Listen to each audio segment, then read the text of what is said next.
Hi guys, you are watching pharmacist Tayyab official YouTube channel. I am pharmacist Tayyab. तो आज आप देख रहे हैं जी biochemistry lecture series second semester of doctor pharmacy के लिए लेक्चर नंबर 9। आज हम पहला चैप्टर जो है वो कंप्लीट करने जा रहे हैं, biochemistry of protein and amino acid. तो आज हम लेक्चर नंबर 9 के अंदर क्या देखेंगे कि ब्रीफ ओवरव्यू करेंगे पूरे जो बायोकेमिस्ट्री थी प्रोटीन अमीनो एसिड की, उसमें से जो मेटाबॉलिकल डिसऑर्डर है प्रोटीन प्लस अमीनो एसिड, उसको थोड़ा समराइज करूंगा क्योंकि ये बड़ा इंपॉर्टेंट पॉइंट है एग्जामिनेशन पॉइंट ऑफ व्यू से। और वाइवास के अंदर भी आपसे डिसऑर्डर्स बार बार पूछे जाएंगे, तो उसको थोड़ा सा मैंने कंपाइल किया ताकि चलो चैप्टर के एंड पे, क्योंकि आपके सिलेबस की रिक्वायरमेंट भी है, तो इसलिए इस पे जो है वो वीडियो बना दी है कंपाइल करके, सिंपल करके, जल्दी से क्विकली हम इस लेक्चर को रिवाइज जो है वो समराइज करेंगे और फिर हम नेक्स्ट लेक्चर की तरफ शिफ्ट हो जाएंगे। तो जैसे छोटा सा क्लिप आपके सामने चला रहा हूँ मैं, ये second semester of doctor pharmacy का सिलेबस आपके सामने मौजूद है। जैसे आज हम 9 लेक्चर देख रहे हैं, इससे ऊपर 8 लेक्चर मौजूद हैं और नीचे 19 लेक्चर टोटल मौजूद हैं इस बुक के। यही आपका सिलेबस है, इसको आपने तैयार करना है और अपने जो है वो बेस्ट परफॉर्मेंस देनी है। आए बगैर देरी से हम स्टार्ट करते हैं। आज का लर्निंग ऑब्जेक्टिव क्या है कि हम समराइज करेंगे सारे जो मेजर प्रोटीन और अमीनो एसिड मेटाबॉलिकल डिसऑर्डर हैं, उन्हें क्लासीफाई करेंगे।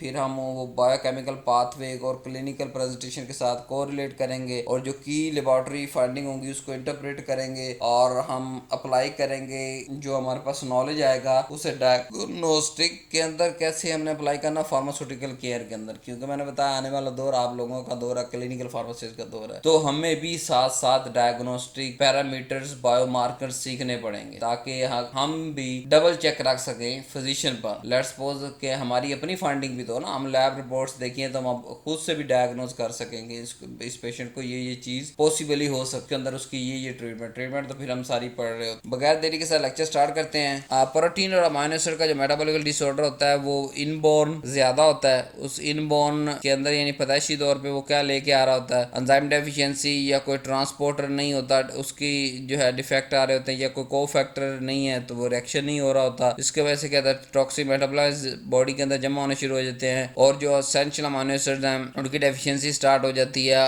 और जो एनर्जी का मेटाबॉलिज्म है, एनर्जी की डेफिशिएंसी, कैलोरीज की डेफिशिएंसी स्टार्ट हो जाती है। क्लिनिकल पॉइंट ऑफ व्यू से आप लोगों के लिए फार्मडी के लिए कैसे इंपॉर्टेंट है कि अगर हम अर्ली डायग्नोज कर लें किसी भी चीजों से, तो हम इनके जो long term prolong side effect होते हैं प्रोटीन और अमीनो एसिड मेटाबॉलिकल डिसऑर्डर के, जिसमें mental retardation, organ damage, death, उनको हम खत्म या कम से कम प्रोलॉन्ग कर सकते हैं कि वो काफी अरसे के बाद हो। फिर लाइफ लॉन्ग डाइटरी प्लान उसको देते हैं, फार्माकोलिकल मैनेजमेंट, कोई मेडिसिन देनी हो तो वो देते हैं ताकि ओवरऑल रिकवर किया जा सके। क्लासिफिकेशन की बात करें तो न्यूट्रिशनल डिसऑर्डर है जैसे क्वेशियोर्कर और मेरस्मस।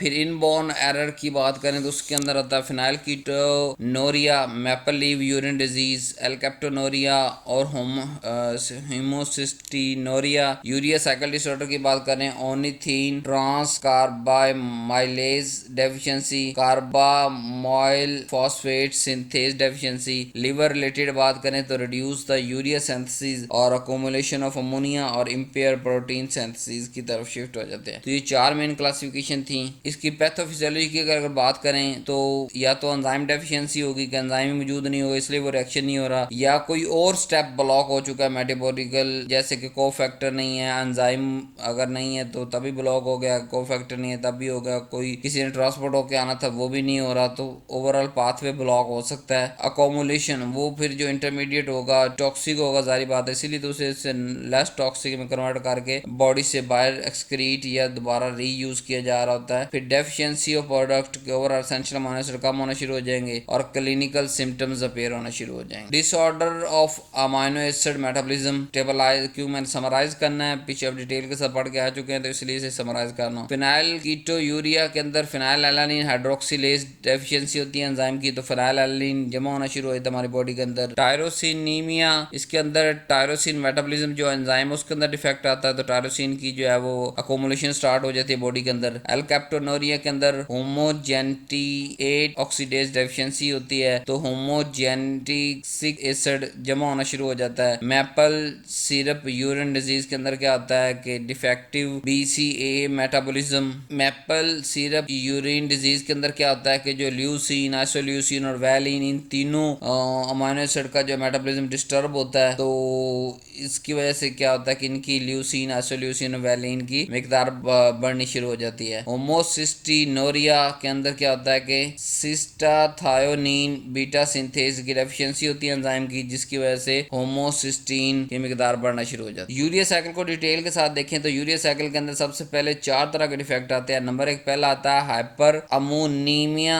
टाइप 1, जिसके अंदर क्या होता है CPS1 डेफिशिएंसी होती है तो अमोनिया की मिकदार बढ़ना शुरू हो जाती है। और इस तरह टाइप 2 के अंदर हाइपर अमोनीमिया, टाइप 2 के अंदर OTC डेफिशिएंसी होती है। ये सारे हम पीछे डिटेल से पढ़ के आ चुके हैं। तो यहाँ अमोनिया और ओरोटिक एसिड की मिकदार बढ़ना शुरू हो जाती है। सिट्रोलिनीमिया के अंदर आर्जिनिन सक्सिनेट सिंथेस डेफिशिएंसी होती है तो सिट्रोलिन की मिकदार बढ़ना शुरू हो जाती है। आर्जिनो सक्सिनिक एसिडोरिया के अंदर क्या होता है कि आर्जिनिनो सक्सिनेट लाइएज डेफिशिएंसी होने की वजह से आर्जिनिनो सक्सिनेट की मिकदार बढ़ना शुरू हो जाती है। तो ये 4 यूरिया साइकिल के डिफरेंट स्टेप्स ब्लॉक हो रहे थे तो उसकी वजह से टॉक्सिसिटी, तो उसको हमने समराइज कर दिया। अभी हम कॉमन फीस के फीचर देख लेते हैं और प्लस साथ में उसके ट्रांसपोर्ट डिसऑर्डर देखते हैं क्या क्या कोई चीज़ ट्रांसपोर्ट जो है वो डिसऑर्डर आ रहा है कि नहीं आ रहा। जैसे पहले हमारे पास था सिस्टिनोरिया के अंदर क्या होता है कि रीनल रीअब्जॉर्प्शन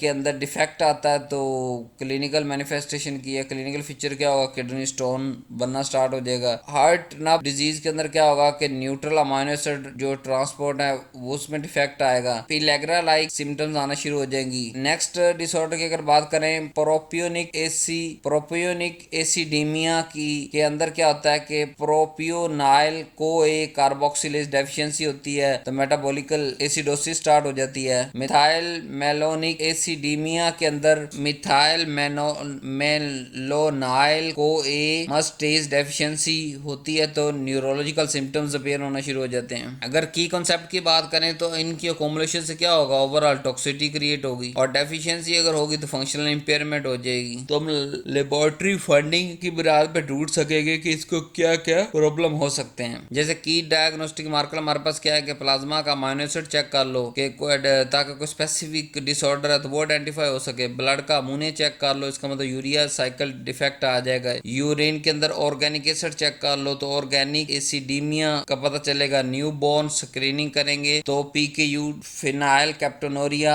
की डिटेक्शन हो सकती है किसी बच्चे को है या नहीं। मोस्ट कॉमन जो सिम्टम्स होते हैं मेंटल रिटार्डेशन है, न्यूरोलॉजिकल डिफेक्ट है, ग्रोथ रिटार्डेशन है, ऑर्गन डिसफंक्शन है, एबनॉर्मल यूरिन कैरेक्टरिस्टिक्स है। अब लैब फाइंडिंग के अंदर जैसे हम समराइज कर सकते हैं कि जी PKU अगर आएगा तो क्या होगा, फिनाइलएलानिन बढ़ी हुई होगी। MSUD अगर होगा तो क्या होगा, ब्रांच चेन अमाइनो एसिड बढ़ा हुआ होगा। यूरिया साइकिल डिफेक्ट होगा तो अमोनिया बढ़ा होगा। होमोसिस्टिनोरिया के अंदर होमोसिस्टीन बढ़ा हुआ होगा। एलकैप्टोनोरिया के अंदर डार्क यूरिन हो जाएगा ऑन स्टैंडिंग पे। डायग्नोज हम स्टेप बाय स्टेप कैसे डायग्नोज कर सकते हैं कि पहले हम जो है वो क्लिनिकल सस्पेक्शन करेंगे। नियोनेटल जैसे डिस्ट्रेस है या डेवलपमेंटल डिले हो रही है तो उससे हमें अंदाजा होगा कि यार इसकी तो ग्रोथ ही नहीं हो रही, तो इसके जो है टेस्ट करवाएं। जब उसको स्क्रीन करेंगे तो फिर हम उसके बाद फिर कन्फर्मेटरी टेस्ट करवाएंगे, एंजाइम में से करेंगे, जेनेटिक टेस्टिंग करेंगे और एंड पे बायोकेमिकल टेस्ट करेंगे जैसे अमाइनो एसिड प्रोफाइल बना लेंगे या अमोनिया लेवल देख लेंगे। और मैनेजमेंट के तौर पे डाइटरी मैनेजमेंट है कि वो स्पेसिफिक अमाइनो एसिड जो उसके अंदर जो है वो मेटाबोलाइज नहीं हो रहा या ट्रांसपोर्ट नहीं हो रहा तो उसको रिस्ट्रिक्ट करेंगे। कोई दूसरा सप्लीमेंट जो है देंगे, अगर एसेंशियल अमाइनो एसिड की कमी है तो उसके सप्लीमेंट देंगे। फार्माकोलॉजिकल ट्रीटमेंट की बात करें तो drug to reduce toxic metabolism, enzyme replacement therapy. Supportive care की अगर बात करें तो monitoring metabolism status and managing complication, ये आप मॉनिटर करते रहेंगे आप मेटाबॉलिकल स्टेटस को कि कम हो रहा है, ज्यादा हो रहा है, और अगर कोई कॉम्प्लिकेशन आ रही है तो उसको मैनेज करेंगे। ओवरऑल अगर सबसे पहले हम डिफेक्ट देखते हैं, फिर उसके बाद मेटाबॉलिकल अकोमुलेशन को नोट करते हैं कि कौन सा जो है वो अकोमुलेशन हो गया है, उसकी टॉक्सिसिटी क्या हो सकती है, क्लिनिकल सिम्टम्स। ओवरऑल अगर पूरे लेक्चर की हम जो है वो देखें तो क्या हुआ, सबसे पहले हमें डिफेक्ट को पढ़ा, उससे हमें पता चला कि अच्छा फलाने डिफेक्ट से फलाना मेटाबोलाइट अकोमुलेट होगा। उससे हमें फिर पता चला अच्छा इसकी अकोमुलेशन होगी तो ये वाली टॉक्सिसिटी हो जाएगी। तो उसको हमने क्लिनिकल सिम्टम्स के अंदर कन्वर्ट कर दिया कि अच्छा ये वाले क्लिनिकल सिम्टम्स होंगे तो ये वाली टॉक्सिसिटी होगी। फिर हम कंफर्म करने के लिए लैब डायग्नोस्टिक करवाएंगे और एंड पे टारगेटेड थेरेपी उस पेशेंट को दे देंगे। तो ये हमारा ओवरऑल मकसद होता है प्रोटीन डिसऑर्डर पढ़ने का कि हम उसे टारगेटेड थेरेपी दे सके। अगर ये सारी चीजें स्टेप बाय हम फॉलो करेंगे तो ही हम यहाँ तक पहुंच सकते। तो क्योंकि हम इन प्रोटीन के डिसऑर्डर को पिछले लेक्चर्स के अंदर डिटेल के साथ देख के आए तो मैंने यहाँ पे थोड़ी सी समराइज किया ताकि आपको पता चल सके। उम्मीद है आपको लेक्चर पसंद आया होगा और क्योंकि आज का लास्ट लास्ट लेक्चर है। कल न्यू लेक्चर के न्यू चैप्टर के अंदर हम इंटर हो जाएंगे और आपको बहुत सारी इंटरेस्टिंग इन्फॉर्मेशन मिलेगी। लास्ट के अंदर वही कि बुक अवेलेबल है, दो तरीके हैं, वेबसाइट पे चले जाएं, वहाँ ऑर्डर करें और उसका स्क्रीनशॉट व्हाट्सएप नंबर पे सेंड कर दें या व्हाट्सएप पे रब्ता करें। बाकी इन्फॉर्मेशन आपको दे दी जाएगी। बुक प्रिंटेड फॉर्म में नहीं है, सॉफ्ट फॉर्म में है, ऑनलाइन वेबसाइट पे अवेलेबल है। 150-200 स्टूडेंट्स रजिस्टर हो चुके हैं और वो पढ़ रहे हैं पिछले 2 से 3 माह के अंदर। मैं जब ये वीडियो रिकॉर्ड कर रहा हूँ मई 2026 के अंदर की बात कर रहा हूँ कि 150-200 स्टूडेंट हैं। जैसे जैसे टाइम बढ़ रहा है जारी बात है स्टूडेंट्स वो बढ़ते चले जा रहे हैं। तो सॉफ्ट फॉर्म में है, वहाँ अवेलेबल है, लॉक है। आप पेमेंट करेंगे तो आपके लिए स्पेशल आपकी जीमेल के लिए वो लॉक ओपन हो जाएगा और आप उस बुक को एक्सेस कर सकेंगे लाइफ टाइम। तो थैंक यू वेरी मच। उम्मीद है लेक्चर पसंद आया होगा, पूरा चैप्टर अंडरस्टैंड हो गया होगा। इंशाल्लाह नेक्स्ट चैप्टर नेक्स्ट लेक्चर के अंदर नीचे मुलाकात होगी। यहाँ पे वही छोटी रिक्वेस्ट, चैनल सब्सक्राइब करें, वीडियो को लाइक करें और किसी दूसरे प्लेटफॉर्म पे शेयर नहीं करना, सिर्फ अपने स्टूडेंट्स ग्रुप्स के अंदर शेयर करना है ताकि आपको इस लेक्चर के अंदर कुछ सीखने को मिला है तो किसी दूसरे का भी भला हो जाए। Thank you very much. अल्लाह हाफिज़ जी।